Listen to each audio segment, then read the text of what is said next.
এই শাহাবুদ্দিন চুপ্পু এমন একজন ব্যক্তি যিনি বাংলাদেশে ফেসিবাদকে প্রলম্বিত করেছেন, ফেসিবাদের শিকড় কেটেছেন এবং ফেসিস্ট শেখ হাসিনা তার সব থেকে বড় দোসরের ভূমিকা পালন করেছেন। ফেসিস্টের দোসর অন্যতম ফেসিস্ট শাহাবুদ্দিন চুপ্পু আজকে পদত্যাগ করেছেন। রাষ্ট্রপতির দায়িত্ব থেকে পদ থেকে শাহাবুদ্দিন চুপ্পুর অপসারণের জন্য আমরা দীর্ঘ সময় ধরে আন্দোলন সংগ্রাম করেছি। আজকে রাষ্ট্রপতির পদ থেকে শাহাবুদ্দিন চুপ্পু অপসারিত হলেন। তবে শাহাবুদ্দিন চুপ্পুর এই অপসারণ আমরা চেয়েছিলাম শাহাবুদ্দিন চুপ্পুকে সংসদে অভিশংসনের মধ্য দিয়ে অপসারণ করতে হবে, কিন্তু সরকার অভিশংসনের পথে না গিয়ে বরং এই ফেসিবাদের দোসর তাকে আজকে পদত্যাগের সুযোগ দিয়েছে। পদত্যাগের মধ্য দিয়ে তিনি রাষ্ট্রপতির দায়িত্ব ছেড়েছেন। সে ব্যাপারে জাতীয় নাগরিক পার্টি এনসিপি আজকে আপনাদের সামনে আমরা হাজির হয়েছি। প্রথমে শাহাবুদ্দিন চুপ্পু তিনি কে সে ব্যাপারটা আমাদের বোঝা দরকার।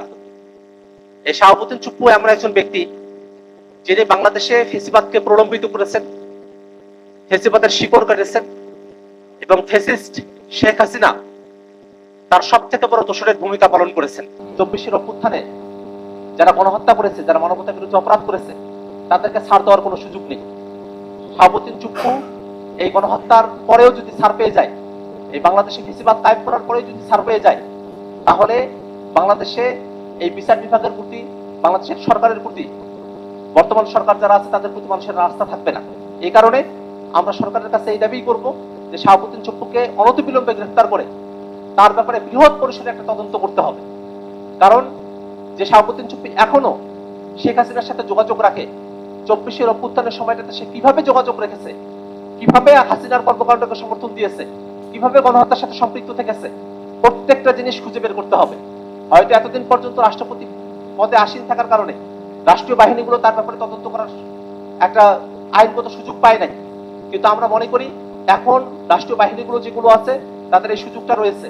এবং দ্বিতীয় কথাটি হলো, বাংলাদেশে যে আন্তর্জাতিক অপরাধ ট্রাইব্যুনাল আছে, সে আন্তর্জাতিক অপরাধ ট্রাইব্যুনাল তারা এই গণহত্যার বিচার নিয়ে এখন তাদের দায়িত্ব রয়েছে। আমরা মনে করি এই গণহত্যার বিচারের বিষয়টা যেহেতু আইসিটি ট্রাইব্যুনালের সাথে যুক্ত আছে, সেক্ষেত্রে শাহাবুদ্দিন চুপ্পু তার যে কমান্ড রেসপন্সিবিলিটির জায়গা ছিল, যেটা আইসিটি যে আইন আছে তার সাথে সংগতিপূর্ণ, সে জায়গা থেকে শাহাবুদ্দিন চুপ্পুকে গ্রেফতার করে তাকে যেন আইসিটি ট্রাইব্যুনালের কাছেই তাকে যেন সুপর্দ করা হয়।